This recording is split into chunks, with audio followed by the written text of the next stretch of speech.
Hi everyone! At dahil Teacher's Day, Buong akala ko talaga na kinalimutan nila ako. Ito pala ang kanilang surprise.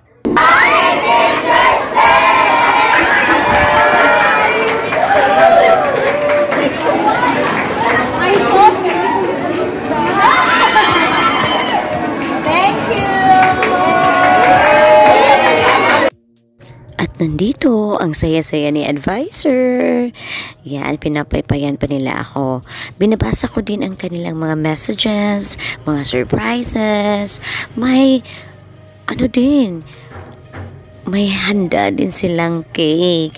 At sabi ko sa kanila, ang cake na yan ay i-divide nyo into 55 pieces. Kaya sa kanila na lang yon. Maraming salamat talaga sa Yumes to Grade 12. Ang saya-saya talaga ni teacher.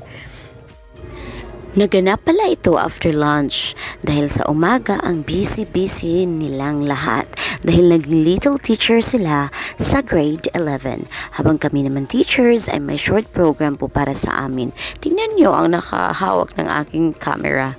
Yan, nag-selfie pa. Yan ang aking mga natanggap na mga surprises, mga flowers, at may bigas pa at pabango. Salamat talaga. Salamat sa lahat-lahat. Kaya Happy Teacher's Day!